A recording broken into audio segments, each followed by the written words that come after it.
Indonesia terbentang dari barat ke timur yang terdiri dari ribuan pulau, sehingga menciptakan banyak keragaman, terutama keragaman suku dan budaya.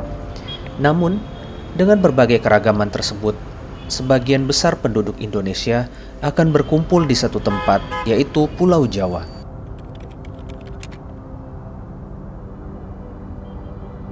Pulau Jawa menjadi pusat segala kesibukan dan gemerlapnya Indonesia berkumpul menjadi satu di sini.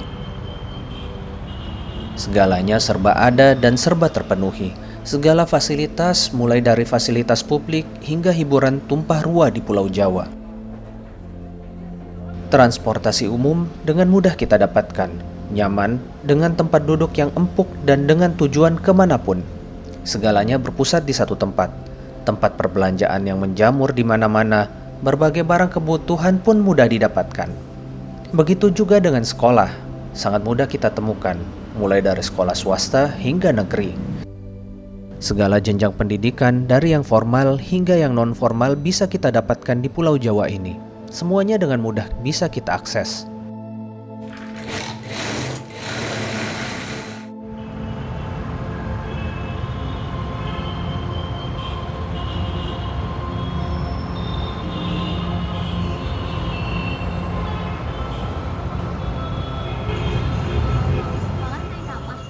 Kalau aku sekolah biasanya diantar sama teteh. Kalau aku sih bawa motor sendiri. Aku biasanya diantar sama ayah naik motor. Sekolah aku naik motor. Ya, bawa sendiri. Aku juga. Biasanya aku kalau ke sekolah naik motor, diantarin sama ayah aku. Aku juga sama tapi diantarin mama. Di sekolahnya ada fasilitas apa aja? Fasilitas banyak sih. Kebetulan kalau jurusan kami di sini ada lab guide-nya sama lab komputernya kebetulan. Jadi ya enak-enak aja sih. Itu ada kayak lab IPA, perpustakaan, lapangan basket, tapi cuman ringnya aja. Hotel, Ada hotel, kita punya. ada dapur buat kita praktek, terus ada ruang salon, ULP ada juga. ULP. Pokoknya di sini lumayan lengkap fasilitasnya. Ada lapangan. Ada masjid. Capek gak kalau sekolah? Kalau dibilang capek atau enggaknya ya capek sih, tapi ya kan mau gak mau ya, apalagi nggak punya mood booster nih ya di sekolah. Capek. Capek apalagi kalau blok kejuruan. Ya, kalau ikut blok kejuruan. Nah, kalau misalnya lagi P5 itu capek banget soalnya di lapangan kan panas kayak gitu. Capek. Enggak sih. Capek tapi seru. Di Pulau Jawa, tempat menuntut ilmu tidaklah susah. Untuk mencari pendidikan yang bagus dan bermutu di kota-kota besar seperti di Pulau Jawa, dari kelas yang dingin sejuk karena menggunakan AC hingga fasilitas-fasilitas belajar yang sangat memadai untuk menunjang proses belajar mengajar. Pendidikan bertujuan untuk mengembangkan potensi setiap manusia yang menjalaninya, disertai dengan nilai-nilai luhur setiap budaya. Apalagi Indonesia memiliki ratusan budaya yang tersebar dari timur hingga ke barat, menciptakan keragaman. Pendidikan juga tidak hanya menciptakan orang-orang yang ahli dalam satu bidang pekerjaan, namun memiliki budi pekerti yang luhur, sehingga dapat memberikan manfaat kepada masyarakat. Namun, ternyata ada satu tempat yang berjarak lebih dari 2.600 km dari ibu kota Indonesia, Jakarta, yang terletak di sisi timur Indonesia, yang kondisinya sangat bertolak belakang dengan kondisi di Pulau Jawa, dan tempat itu bernama Maluku.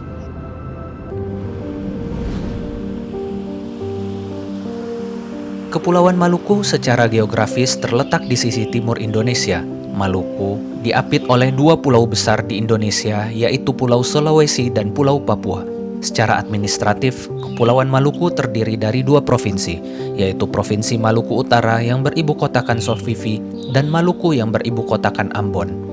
Kepulauan Maluku terdiri lebih dari 1.400 pulau yang tersebar dari utara hingga selatan Kepulauan Maluku dan dihuni oleh lebih dari 3 juta jiwa. Tentu saja, dengan bentuk Maluku yang berupa kepulauan menjadikan kondisi sosial budaya yang bervariasi, menghasilkan perilaku masyarakat yang berbeda-beda pula.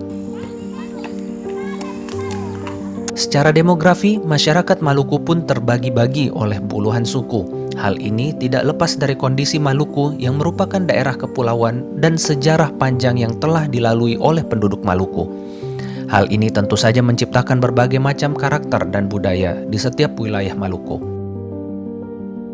Selain itu, masyarakat Maluku masih dekat dengan kebudayaannya dan mempertahankan tradisi-tradisi nenek moyang yang terlihat dari bagaimana mereka mengolah sumber daya alam yang sebagian besar masih menggunakan cara-cara tradisional. Masyarakat Kepulauan Maluku sebagian besar hidup dari melaut. Mereka mengandalkan sampan dan jaring mereka untuk menangkap ikan. Ini disebabkan karena sebagian besar masyarakat Maluku tinggal di daerah pesisir pantai. Selain mendiami daerah pesisir, masyarakat Maluku juga ada yang tinggal di daerah pegunungan dan pedalaman. Masyarakat ini akan mencari penghidupan dari bertani, berburu, atau mencari kayu untuk dijual kembali di kota. Jika kita melihat ibu kota dengan kabupaten yang ada di Maluku, akan terlihat jelas ketimpangan pembangunan yang terjadi di sana. Ibu kota Ambon akan terlihat sangat berbeda dengan apa yang dirasakan oleh masyarakat di kabupaten seperti Pulau Seram. Ketimpangan sosial ini juga berpengaruh terhadap banyak sektor seperti ekonomi, sosial, hingga pendidikan. Contohnya saja, masih banyak daerah di Maluku yang tidak teraliri listrik selama 24 jam. Bahkan, ada 305 desa yang hanya teraliri listrik selama 6 jam seharinya. Ini baru listrik saja, belum lagi masalah-masalah lain seperti pendidikan atau ekonomi. Fasilitas dan kenyamanan yang dirasakan oleh masyarakat di Jawa lainnya pun tidak bisa dirasakan oleh masyarakat Maluku. Tanah dan Laut Maluku memiliki jutaan kekayaan yang sangat melimpah. Karena Maluku merupakan provinsi yang terdiri dari banyak pulau-pulau dan 92%-nya adalah laut. Maka, Maluku subur akan biota laut dan memiliki 98 jenis ikan dengan nilai ekonomis yang tinggi. Selain itu, Maluku merupakan tanah yang subur dengan hasil pertanian. Sejak zaman dahulu, Maluku menjadi rebutan para penjajah barat untuk menguasai rempah-rempahnya. Saat ini, Maluku masih unggul dalam menghasilkan rempah-rempah, kelapa, hingga kakao. Serta yang saat ini menjadi primadona dan paling seksi di mata dunia, yaitu kandungan mineral yang sangat kaya di tanah Maluku ini seperti nikel, minyak bumi, tembaga, hingga emas terkandung di bawah kaki-kaki masyarakat Maluku. Seperti berada di persimpangan jalan, dengan sumber daya alam yang melimpah ini, masyarakat tidak bisa merasakan dampak dan manfaat yang maksimal. Masyarakat Maluku hingga saat ini masih menjadi salah satu provinsi yang termiskin di Indonesia, sebab tidak diimbangi dengan sumber daya manusia yang berkualitas. Contohnya saja, Maluku memiliki sumber daya laut yang sangat melimpah dengan berbagai biota laut. Produksi tuna di Maluku mendekati 100.000 ton pada tahun 2019. Namun, para nelayan tidak juga sejahtera karena harga jual yang rendah serta para nelayan kecil harus bersaing dengan kapal penangkap ikan milik pengusaha di luar Maluku. Sementara, para nelayan juga harus bersaing dengan pengusaha yang sebagian besar adalah orang-orang di luar Maluku, di mana pengusaha besar mengeksploitasi sumber daya alam Maluku tanpa melindunginya. Hal ini sangat tidak sejalan dengan filosofi budaya di Maluku yang senantiasa menjaga alam. Tidak heran, meskipun dengan kekayaan bahari yang sangat melimpah ini, kasus stunting masih menjadi masalah yang besar di Maluku, sehingga menjadikan Maluku urutan ke-30 dari 34 provinsi yang termiskin di Indonesia. Selain itu, sumber daya alam berupa mineral juga tidak dirasakan dampaknya oleh penduduk Maluku. Padahal, Maluku memiliki tambang nikel terbesar di Indonesia. Ironinya, dengan prestasi itu tidak menjadikan masyarakat Maluku lebih maju. Bahkan, banyak laut yang tercemar akibat limbah dari tambang nikel tersebut. Fenomena ini memang multidimensi, seperti pengelolaan keuangan yang masih rendah oleh para nelayan, kesulitan BBM, atau perubahan iklim. Jika kita tarik satu benang merah, maka masalah utama dari para nelayan kecil ini adalah tidak terdidiknya mereka terhadap teknologi dari teknik menangkap ikan. Sebagian besar dari mereka menggunakan metode-metode lama yang sudah turun-temurun mereka lakukan. Tidak hanya nelayan, sektor lain seperti pertanian pun mengalami hal yang sama karena tidak meleknya mereka terhadap teknologi. Ya. Kalau Bapak bersama nelayan di sini nangkap ikan kan pakai cara apa? Pakai manual. Seperti kalau kita mengambil ikan tuna, itu ada ikan tiruan. Seperti tiruan sontong, ikan cumi-cumi yang seperti itu, sama ikan terbang. Iya, karena saya kalau saya tidak pertaruhkan nyawa, saya punya anak bini mau makan apa? Mau ke sekolah dengan apa? Ini kan semua dilarang. Kalau rumpun dilarang sekarang sudah susah. Karena kebanyakan ini kita dapat hasil di rumpun. Kini hari kita dapat 2 juta. Besok juga belum tentu. Karena rezeki. Besok separuh sampai anak tutup minyak ada kurang. Biar jauh 30 mil 40, sampai 120 mil. Tak putar cari itu hidup. Supaya anak-anak itu di sekolah tidak putus sekolah toh. Kita punya mau begitu. Biar kita yang susah, yang penting anak dia senang. Rata-rata nelayan di sini tradisional, memang yang biasa mereka pakai udah, yang tadinya. Tapi untuk cara lain udah nggak ada. Iya, malahan kalau memang ada cara lain lagi kita mau belajar lagi. Soalnya nelayan sudah terbiasa yang ini saja. Karena kita ini kan buta huruf. Jadi kasih sekolah anak itu sampai dia jadi. Mau jadi apakah? Sekarang kan susah. Kalau sudah sarjana semua, saya ini 7 orang yang sarjana anak. Hanya mancing. Orang baju ini hanya di pinggir lautan. Antara darat ke laut. Jadi tidak punya apa-apa. Tapi kalau sekolahkan anak itu mudah-mudahan dia jadi pegawai. Kapan masa kita tua, berarti kita tidak bisa daya lagi. Hanya minta-minta di anak-anak saja yang kasih makan. So, kita begitu. Untuk mengolah sumber daya alam yang melimpah di tanah Maluku, tentu saja diperlukan pengetahuan dan pendidikan yang bermutu, serta berbudaya pada setiap individu di Maluku. Karena pada dasarnya yang mengerti tentang kondisi di Maluku adalah penghuni asli di sana. Namun, bagaimana dengan kondisi pendidikan di Maluku itu sendiri? Apakah dapat menyelesaikan tantangan sosial yang begitu besarnya? Pada 2019 lalu, Maluku menempati posisi 30 dari 34 provinsi dari segi pendidikan. Hal ini tentu menjadi sesuatu yang memprihatinkan bagi kita di tengah berbagai macam metode pengajaran yang ada di Pulau Jawa. Letak Maluku yang jauh di sisi timur Indonesia menjadikan Maluku seolah tidak terlihat oleh kita yang berada di Pulau Jawa ini. Pemerintah sudah melakukan berbagai upaya untuk melakukan terobosan di Maluku, seperti upaya menyediakan kapasitas dan kualitas fasilitas belajar mengajar yang memadai hingga memberikan insentif bagi tenaga pendidik. Namun, pemerataan pendidikan masih menjadi tantangan bagi kita semua. Tantangan ini juga tidak lepas dari bentuk Maluku yang merupakan kepulauan yang semakin mempersulit proses pemerataan tersebut. Tidak kurang dari 9.000 sekolah telah berdiri di Maluku, mulai tingkat taman kanak-kanak hingga sekolah menengah atas di Provinsi Maluku Utara dan Provinsi Maluku. Sekolah-sekolah tersebut mendidik lebih dari 700.000 murid dari TK hingga SMA. Dengan jumlah sekolah tersebut, masih banyak dari warga Maluku yang tidak bersekolah, bahkan tidak menamatkan sekolah dasar. Di Provinsi Maluku saja, ada 339.000 murid yang tidak menamatkan sekolah dasar. Jumlah itu setara dengan 18,09% dari total penduduk Provinsi Maluku yang berjumlah 1,8 juta jiwa. Tentu saja mereka yang tidak melanjutkan atau tidak bersekolah memiliki berbagai alasan. Dari kurangnya fasilitas sekolah, tidak adanya guru, hingga keterbatasan ekonomi para orang tua dari peserta didik, memaksa mereka untuk berhenti sekolah agar bisa bekerja dan membantu menghidupi keluarga mereka. Tidak hanya pendidikan formal, kurangnya fasilitas pendidikan non-formal di Maluku juga seakan menutup seluruh kesempatan mereka mendapatkan hidup yang lebih baik. Tercatat, tidak lebih dari 350 pusat kegiatan belajar masyarakat atau PKBM di seluruh Kepulauan Maluku, baik Provinsi Maluku Utara dan Provinsi Maluku. Oke, hari ini pelajaran kita tentang nilai-nilai kebudayaan juga sudah pasti harus dimasukkan ke dalam setiap pembelajaran untuk mempertahankan nilai-nilai luhur dalam setiap kebudayaan tersebut, seperti prinsip hidup bersaudara yang menumbuhkan nilai persatuan dan gotong royong di antara masyarakat harus tetap dilestarikan dan disisipkan dalam setiap anak didik.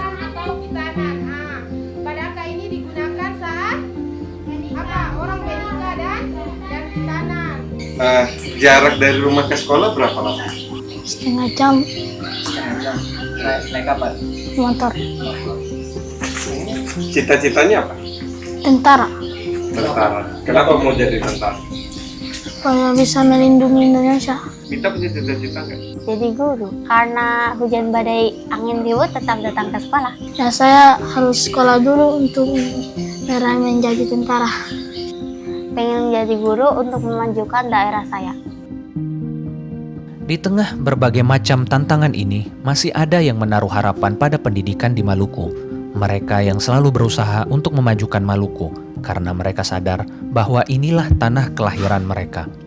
Mereka para pejuang lokal yang tidak lelah untuk membangun Maluku menjadi lebih baik melalui berbagai macam jalan.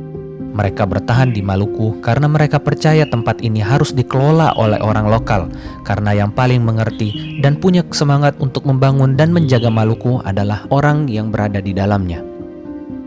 Motivasi saya mengajar di jaraknya jauh dari pusat kota kabupaten, karena ini merupakan daerah saya, dan saya didik itu pun bukan orang lain, tapi itu juga pun anak dari keluarga saya, om saya, kemudian tante saya, sehingga membuat saya rasa nyaman. Kemudian banyak siswa yang memang punya ilmu pengetahuan, punya daya tangkapnya mengurang. Di situ kita bisa mencari tahu bahwa ternyata perkembangan pendidikan di kota berbeda dengan desa pedesaan atau daerah-daerah terpencil.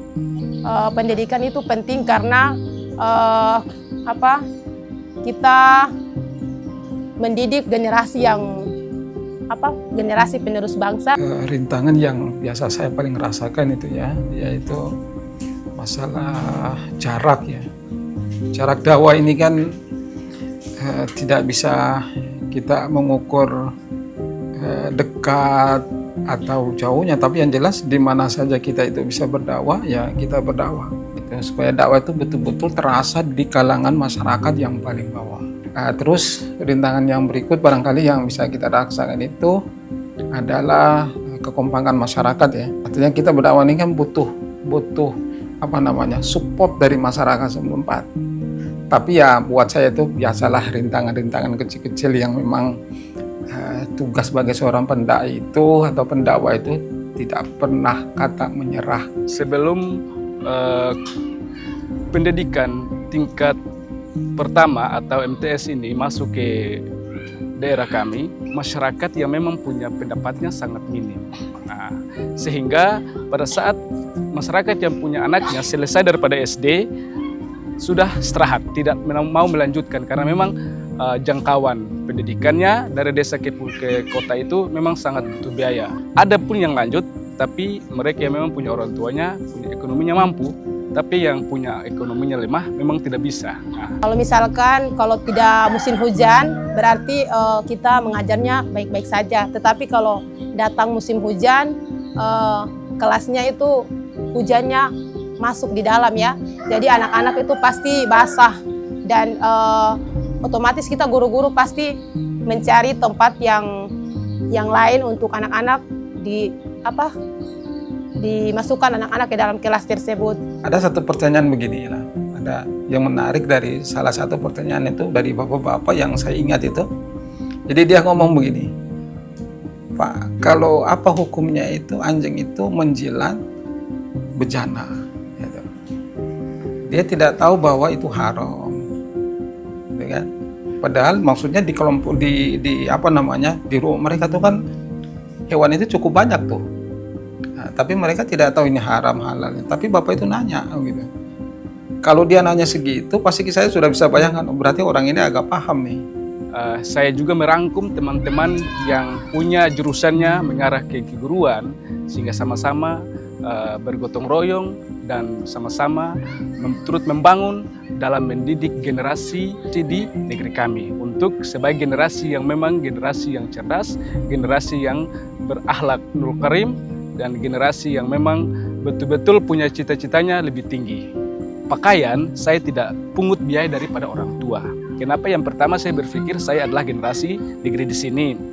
Kemudian saya juga lebih tahu tentang kekurangan masyarakat yang ada di desa ini. Sehingga saya juga berkomunikasi untuk bagaimana caranya pakaian, dan memang yang sudah Bapak Dorong sudah memberikan baju seragam, itu saya langsung bagi tanpa pungut biaya. Saya langsung memberikan saja.